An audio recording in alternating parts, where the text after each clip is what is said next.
Hey guys, what's up? We're back for some Week 14 football. The D2, they're in their semifinals. Class D1, they're in the quarterfinals. But we're gonna start in D2. TCA going over the Nashville Christian. And before I start that, I need some sweet tea. It tastes like first place. But yeah, I don't care about that. What you care about is TCA going to NCS. Don't think it's a huge shocker here, but I'm going to take NCS in this one. Nashville Christian for the win. But it's interesting. I see a lot of people, in the football world, on the page, whatever, they're acting like TCA is going to be outmatched at all 22 positions, and I just don't see that as the case. NCS is a real good ball team, but they're going to look a lot like a lot of other really good D2 Class 1A teams. It's just they have this one position that sets them apart, and it's quarterback. Jared Curtis is a freak of nature. He's 6'4", 200 pounds, maybe the best arm in the entire country. He's got some really good legs too. I wouldn't call his legs elite, but he could escape pressure no problem, and he opens things up for them that way too. It's just, I think the mountain's going to be too high to climb for TCA in this one, but I don't see them losing or getting blown out by 30 or anything like that. It's probably going to be a fairly close game for the most part. I just see NCS pulling away because I don't think that TCA could match their scoring capabilities. So pretty short one on this one. I've got Nashville Christian. Hey guys, moving on. I'm probably just going to edit all these together, just make it one video, just so you ain't got to click around to see what I think or, check on your team or whatever. But this one's going to be USJ going over to Murfreesboro to take on PCA. Yeah, I like USJ in this one. PCA, they've got some talent, but I think I could only speak for myself, but from what I've seen, a lot of us who follow Tennessee football pretty closely, we were pretty shocked that that Providence pulled out the win against Friendship last week. I mean, I was really shocked, because I wasn't watching the game or anything at the time, but I like to check in on scores from across the state, and when I saw that they were having a close game with Friendship, it really raised my eyebrows a little bit, and then it went to overtime, and it was really like, what is going on here? And then PCA pulled it out, and that pretty much shocked me. I mean, I had Friendship winning that one pretty comfortably, so good job PCA, but I just think USJ is the better team here. I think they're going to, even on the road, they're going to overcome all the elements and everything, because it should be a little rainy or at least a little wet around that time.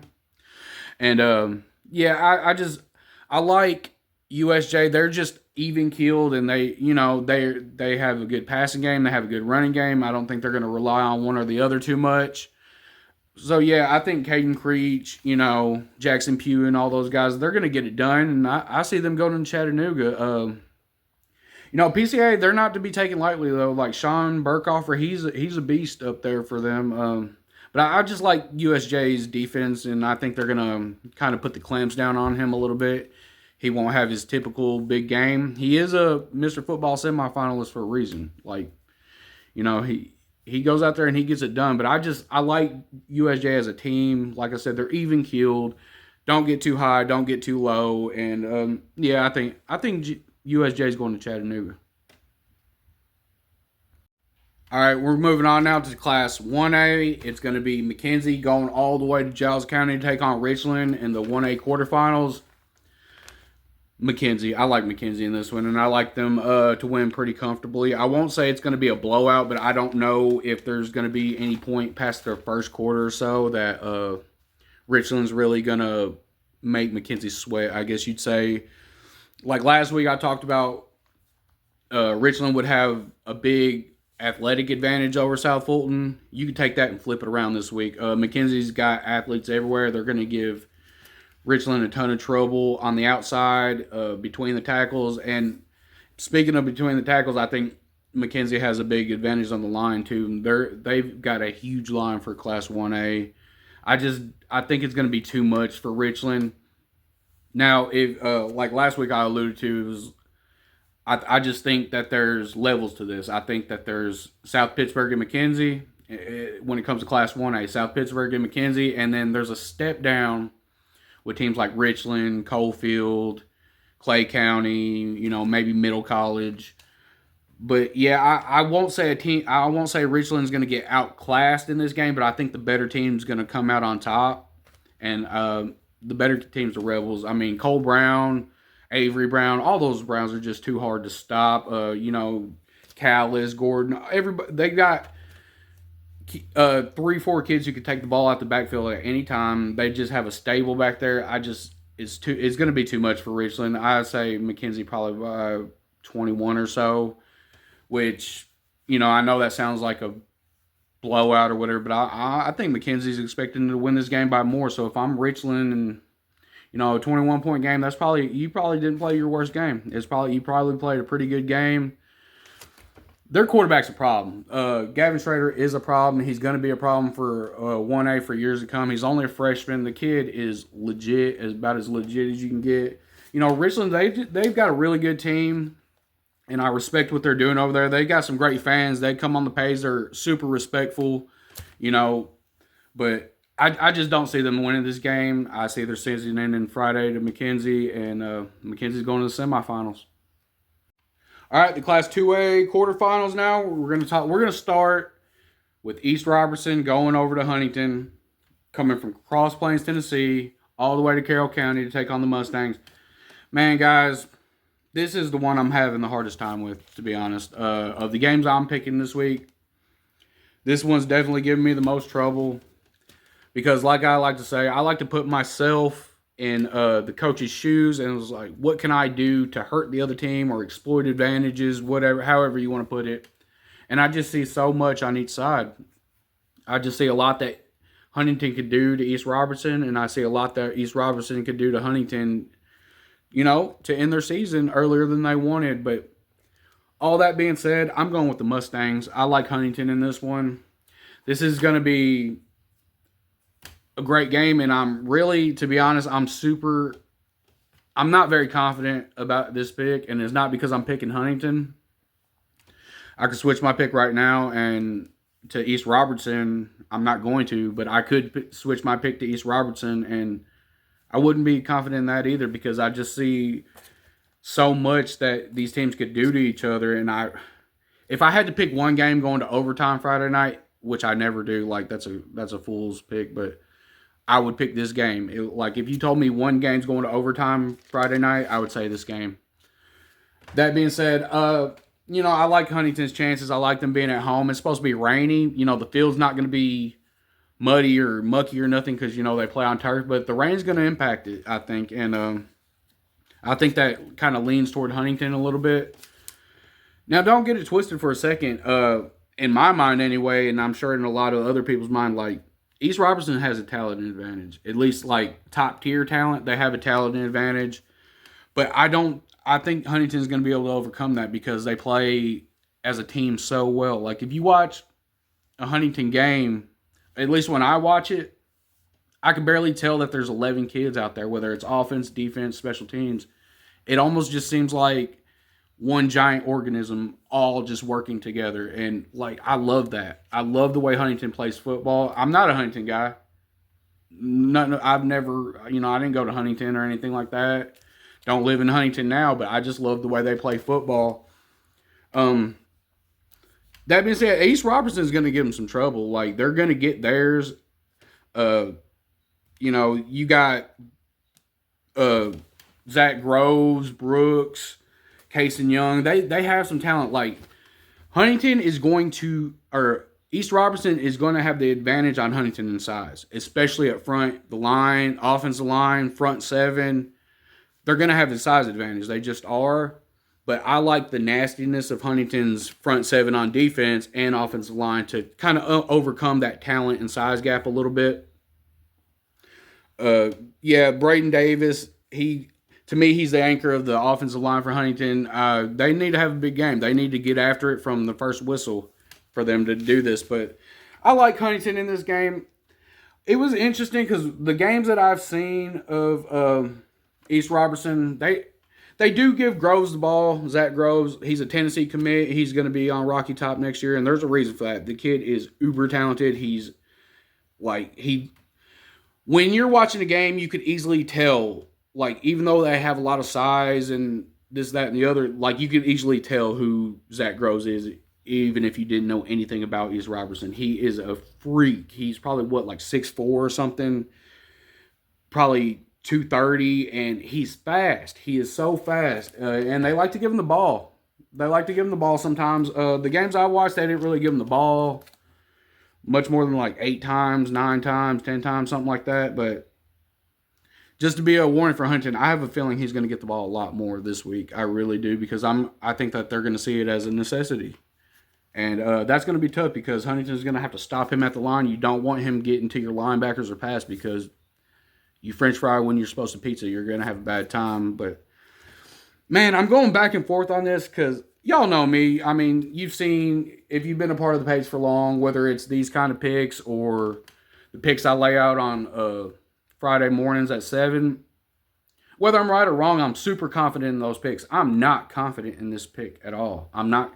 Like I said, I could switch to East Robertson right now. I wouldn't be confident in that either. But East Robertson going to Huntington, that's a tough place to play, especially in the playoffs. Those Huntington fans are rabid in the best way possible. They support their kids. They'll be out there being loud and proud. And that with the rain and, the style Huntington plays, I think they're going to be able to make some hay against East Robertson, I guess you say. So I'm going with the Mustangs.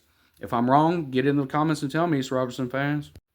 All right, this is going to be a good one, too. These 2A games are fire. They're fire, fire, fire. East Nashville, they're coming over to Milan to the Dog Pound to take on the Bulldogs. I'm going with Milan. This was a hard pick to make, too. I wouldn't say it was as hard as East Robertson and Huntington, but I do like Milan in this one. They could play at any style. Like, if you want to play finesse football, they can play finesse with you. If you want to play power football, they'll play power football with you. And a lot of teams will beat at both. And that's very valuable as a team to be so multiple in those kind of ways and just have so many styles that you could win at. That being said, man, these East Nashville Eagles, they're no joke. Like, Dallas Covington is a beast. They've got speed everywhere. Their linemen on offense and defense are solid. They're going to push Milan. I don't think it's going to be any kind of, I think this is going to be a close game for 4 quarters in my opinion. I just see Milan coming out on top. Like, East Nashville, they're very battle tested. They played beach. They played all kinds of great competition, but I just think Milan is going to overcome that.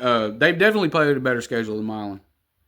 Don't get that twisted. They played a better schedule than Milan, but they've lost a lot of those games, but they were close. Milan, I see Jaden Pete, their huge offensive line. I think Milan's going to have advantage up front a little bit. And I just think it's going to be too much to stop for 4 quarters or to contain for 4 quarters, I guess you could say. That being said, Sonny, Moses, those guys have to be patrolling the middle of the field because East Nashville, they'll run the ball, they'll do some short screen passes, and then out of nowhere, they'll just throw a 50, 60-yard bomb. And Covington, Dallas Covington, he's a good quarterback. There's no doubt about it. He's a good quarterback. He will hit his receivers wherever they're at. But when they run these deep passes, it's not like he's just throwing dots. He's basically Will Levis, Kentucky, just throwing it up to Wan'Dale Robinson and go get it, son. And there's nothing wrong with that. When you got fast receivers like that, I mean, there is not a thing wrong with that. Milan's going to need Sonny and Moses and basically every DB to be on it because they will sneak that bomb in when you're not expecting it. And if they could stop those deep passes from working, which I think they will, it's going to be a little rainy in Milan on Friday. Same thing as Huntington. The field's not going to be messy, but that could affect your pass game. And I think that East Nashville kind of likes that big play to come out of nowhere, and because it really gets your opponents down, especially when you're stopping the run. But it could have the opposite effect. It could get them down if you're stopping the run and they go for that, dagger or whatever, or whatever to open up the game and it doesn't work, it could set your offense back. So I like Milan in this one. I'm not, I'm more confident in it than the East Nashville Huntington pick, but if East Nashville wins this game, my jaw's not going to drop at all. This is a really good football team. And I've said it previously that all year long I've had East Robertson and Milan as 1 and 2. That being said, before the season really got going or really got started, East Nashville was my number 1 team. And then I found out Cam Wade moved from East Nashville to Paducah Tillman, I think, in Kentucky. That kind of changes things because that kid had offers from everyone and everybody. So, I mean, losing a kid like that definitely impacts your team. And I don't think they're as good as they would be if Cam was still there. But this is a top 3 or 4 football team in 2A. Don't get that twisted for a second. These teams on the western side of the bracket, the East Robertson, East Nashville, Milan Huntington, I think one of those are going to be the state champion. I don't think anybody from the East is going to have anything for them. But we'll see. In this game, I got Milan. If I'm wrong, let me know in the comments. Hey, guys. All right. On to 3A now. Dyersburg going over to Covington. And this should be a good ball game. I see a lot of people saying, this ain't going to be a good ball game. It was 31-14 the last time. True, that was the final score. It was 31-14, but you got to take into consideration how it got there. Before it was 31-14, it was 24-14. Dyersburg's got the ball in the red zone, about to score with, I think, about 4 minutes left. I was listening. I wasn't watching that one. But I want to say it was about 3 or 4 minutes left, and Dyersburg was in the red zone, about to score when they fumbled the ball, and the ball was returned for a touchdown, I want to say, or it was a quick touchdown after that, and that made it 31-14 and made it kind of be like, this wasn't really a good game. But final scores can not tell you the whole story sometimes. I'm kind of struggling with this game because I'm hearing all kinds of information that I cannot confirm, and so I don't want to take that into account. But either way, I think this is going to be a close game. I've got Covington coming out on top. It is hard to beat the same team twice. I won't be shocked because Dyersburg has gotten better every week. You can't say they haven't. They've got better every week. They started out a really good team, and they've got better every week. Coach Stowe, he's going to have his boys ready to play. With the weather report I'm getting and everything, that kind of leans into Covington's advantage in my mind and with their defense and all. So I'm going to go with Covington in this one. Won't be shocked at all if Dyersburg wins, but I think I'm going to take Covington. Walker Davis, he's a beast out there. Jackson Kirby, he's the captain of that offensive line in my mind. He's opening up holes left and right. He's basically the quarterback for them. When you're the center and starting offense, you got to let everybody know what to do, or at least let the guy next to you know what to do, and he lets the tackle know what to do, and so forth. But there's not many offensive linemen out there in our area anyway, regardless of class, better than Jackson Kirby. The kid is phenomenal. You could tell he's a coach's son. He just plays so well, and he barely makes mistakes. I love the way he plays football.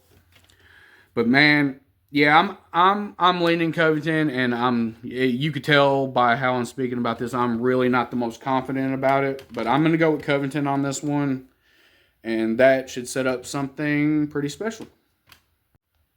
All right. This is a game a lot of y'all probably scrolling for, looking for. Melrose goes to Martin to take on Westview. And this has been a game that's been basically in the making since July, or probably before that, honestly. Probably since Melrose decided that Melrose got moved down to 3A. Guys, this is going to be a fantastic game. And I'm not going to say a thing about Melrose. Like, they're a good team. They hide their games, and it's hard to see how good they really are, to be honest. And it's kind of frustrating because if you're that good of a team, in my opinion, I would want people to see how good my team is. And I've got comments as like, college coaches don't watch broadcasts. That's bull crap. I remember a couple years ago specifically, Nick Saban was watching Ty Simpson on Peabody's broadcast. It happens. Coaches will check in on players any chance they can get, no matter how they can get. But Yeah, like I said, it's kind of frustrating. I can't watch more of Melrose, but you're not going to catch me saying a negative thing about them. They've got a very good football team, and they're going to push Westview. All that being said, I'm not. I'm going with Westview. I don't think anybody in 3A is going to beat them. I don't care if you were in 4A last year. That really doesn't mean a thing to me, and I know it doesn't mean a thing to Westview.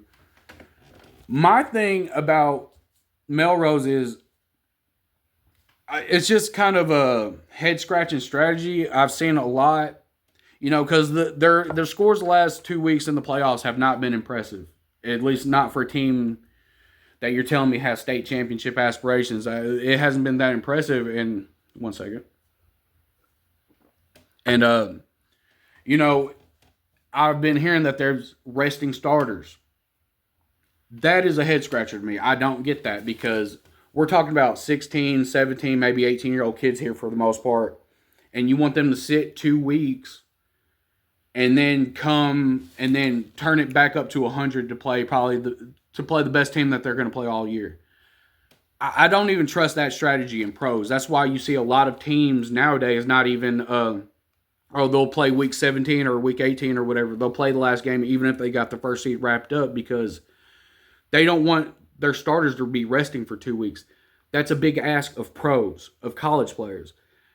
Now you're going to turn that around and do that to a high school kid who maybe just got his driver's license a couple weeks ago. I don't love that strategy for Melrose. Like if a kid's hurt and you feel the need, sure. But if you're mass sitting starters like they did, I don't trust that strategy. I don't think that Melrose is going to be able to turn it from 0 to 100 like that. I just don't.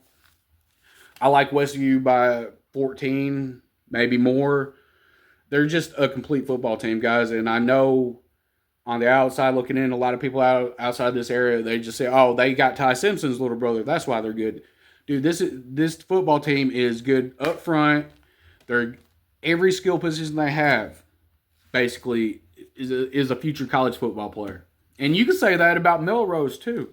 You really could because, Jackson, Hefner, they're all monsters. They're all monsters. I could see many of those kids playing on Saturday. Hefner, Jackson especially. But, I just think they're running into a different animal this week because Westview's going to be able to match them up front. And like a lot of teams can't, Westview's going to be able to match them out on the edges too. And that's going to be surprising. That being said, if I'm Westview, I've got Miles Brown following Jackson everywhere he goes, 3-on-3, number 3 on number 3. So just that's how I would do it because Jackson will wreck your night. He'll wreck your defensive backfield for sure. But I think Miles Brown can put the clamps on him. Should be a really good game. I think Westview starts to pull away in the mid-third quarter or so and kind of, I won't say makes it ugly, but I think they'll win pretty comfortably. If I'm wrong, I'm wrong. I'm not moving off Westview now. They've been my pick since I found out that Alcoa is moving up to 4A. So I'm definitely not moving off that now. They haven't shown me any reason to move off them, and Melrose hasn't really shown me any reason to move off of Westview either, to be honest. Like I said, it could be different if I got to watch some of their games, but even the Bolivar game, that's frustrating. Even the Bolivar game was blacked out now, so I couldn't even go back and watch that fully. So I'm basically relying on what I remember from watching from 2 weeks ago as well as clips, and it's just kind of frustrating in that angle, in that aspect, I guess you'd say, but I'm definitely going with Westview. I think Westview, I think this is their year again. If I'm wrong, let me know. I know those Melrose fans, they're a loud, proud bunch, and I love that about y'all. Like, honestly, I like talking crap. I like the trash talk. It's fun for me, but I mean, don't get it twisted for a second. I like how hard y'all go for your team. Like, that's something that Memphis needs more of. They need more Melrose-style fans in Memphis, and I think Memphis football would probably be better off if more teams had fans like Melrose's. So, whether you like them or not, gotta respect them. They go hard for their kids, and they're gonna show up to Martin loud and proud and ready for a ball game. I just think that Westview is a train that can't be stopped right now. Let me know if I'm wrong. All right, we're in Class 4A now. It's going to be Springfield. The Yellow Jackets are going over to take on the Hornets in South Gibson. Off the top of my head, I want to say this is South Gibson's first the first time South Gibson's hosting a quarterfinal game, so that's awesome. That should be a great scene in Medina. There should be plenty of fans out. Springfield travels pretty well. You know, the Hornet fans, they come out in Medina full force when there's a game in Medina too. So I think this is going to be a great atmosphere, great ball game. There's going to be, you know, it should be rainy. I think that kind of leans into Medina or South Gibson's favor a little bit. But I see Springfield winning this ball game, and I got to watch more of them this week. I forgot. Matter of fact, y'all need to go check it out too if you ever want to check out a Springfield game. Social Dweeb Sports here on YouTube. They do a great broadcast because I remember last year I was able to watch Springfield's games when I wanted to watch them, and I could remember where I found them. And then Social Dweebs, they had actually sent. That's a great name, by the way. Social Dweeb Sports, awesome name. They had actually shared one of my posts, I think, and then it just clicked. It was like, that's where I got to watch Springfield's games. So I went on to their YouTube, checked out some of their games, and you know, it's a great football team. That being said, I think Lexington left a lot on the table last week. Some things that I probably would have did different, or you know, they left some opportunities out there, or whatnot. But I mean, it's in the past now. Springfield won. They're playing. Keep wanting to call y'all Medina. They're playing Medina this week. They're playing South Gibson. I like Springfield. I like Springfield in this game, but I don't think it's going to be, you know, I don't think the final score is going to be really far apart. I think there's a lot that Medina or South Gibson could do to them, especially in the rain. And I think the rain's probably going to hamper Springfield's passing ability a little bit, but I just think that they hold such an advantage on athletes for Springfield. Like every one of their receiver, quarterback, running back, they're all just so athletic and good. And that's one thing I wanted to point out. The kid that I posted for the Who You Got, Jaden Hurst. He's actually out with a ACL, ACL. So they have another kid in the 80s being a running back. I just thought it was the same kid. I thought his jersey got ripped or something, but no, it is a different kid. I want to say his name's Lovell or something like that. He wears number 84, but yeah, it was just so odd. I thought 84 was Hurston, and just his jersey got ripped or something. I didn't know that he had tore his ACL or whatever. So, that's rough, young man. I hope, especially your senior season, that's rough. I hope these Jackets go out and make you proud at least. That being said, there's a lot that I think South Gibson could do to Springfield to hurt them. Like, South Gibson's going to have a size advantage up front for sure. And it's going to be a rainy day, and like I said, it might hamper Springfield's passing ability a little bit too. So I mean, I don't think South Gibson is without chance here. I do favor Springfield. I think that they're going to move on to the semifinals, but you get those big boys up front moving and hold on to the ball for long periods of times and let the drives in and scores. Then I mean, there's definitely a path for South Gibson, but there's nothing. I won't say there's nothing, but I just don't really have a reason to move off Springfield right now. They're a really good team, and it seems like they're playing maybe some of the best football they've played all year right now, and I just see them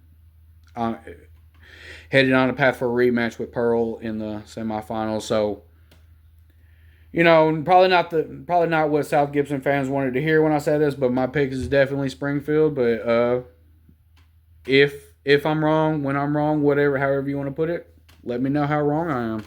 Don't hurt my feelings any. All right, back at it. It's the last one we're covering. It's going to be Centennial coming over to Paris to play the Henry County Patriots in Class 5A quarterfinals. And guys, I like Henry County in this one, and I like them to win. Pretty solid. It's going to be a pretty solid victory in my mind, and I hope it's not seen as a knee-jerk reaction since I was just picking Henry County to lose last week. But I like the winner of Henry County Nolensville to go to the semifinals, so I'm going to stay on that path. Centennial, they're kind of overachieving right now. A little bit of overachievers, and I mean, you would rather your team overachieve than underachieve. But I mean, they were third team in the region this year, behind Page and Nolensville, and I think they got some good some matchups that they exploited, and came out on top. That being said, I was surprised when they beat Memphis Central, but like I said, they're kind of smaller up front, and I just think that there's going to be a lot that Henry County can do offensively to score some points. I mean, it's just it. I won't say it's going to be an outclassing or anything like that because every team is in the third round for a reason. But I mean, I just like the Patriots as heavy favorites in this one, from their offensive line, Drew Overton and company, to outside their wide receivers, to their stable of running backs. You never know who's getting the ball back there at running back. They have so many kids that could just carry the ball and do it effectively for them. And combine all that with Aiden Spellings, and I really think it's going to be too much for Centennial to win this ball game. I see Henry County winning pretty comfortably, probably about 14-21, maybe even more. Honestly, I don't know if it's going to get into huge blowout territory, but I mean, I think the Patriots coach and staff are looking or saw the Centennial film and kind of licking their chops at it, because Centennial does not like to run the ball. I mean, I won't say they don't like to run the ball, but they love passing the ball. When I watch their game, it's just they were passing, and that's all well and good and everything. But I mean, against Henry County, if you have a couple quick drives, a couple quick 3-and-outs, or drives that end quickly and don't end in points, that just leans heavily into Henry County's favor, because while they can pass and they're very good at passing, I think what they're trying to do more than anything is run the ball right at you, and I just see them doing that Friday. And I don't know with the smaller defensive line. Centennial has, quick backs and linebackers and stuff, but I just don't know if it's going to be enough to overcome that size advantage for Henry County. Some really good athletes for the Cougars, but man, there's not a lot I'm seeing that could just lead me to believe that Centennial is going to win this ball game. And before I go, Ja'Kai Beard, that kid, he's something for sure. He's big, he's strong, he's fast. He's only a sophomore, man. That's what's crazy about it. He's only a sophomore, and he's already doing the things he's doing. And I think, like last week, I want to say he had 7 receptions, 121 yards, a touchdown, and then 2 interceptions on defense. And I think that was the difference, because I had alluded to that Nolensville's got a really good passing game, and I think that's going to be the difference. And Beard said, okay, I'll just get 2 interceptions. That'll lean it back in our way. So that's huge. I mean, I think Coach Wolf, his Patriots, they're coming together. I mean, they've come together and they figured out their identity, and that's really important. And I just think they're playing really good football right now, and I don't think Centennial's going to stop it very much. So I'm going Patriots to the semifinals. If I'm wrong, let me know. I don't care.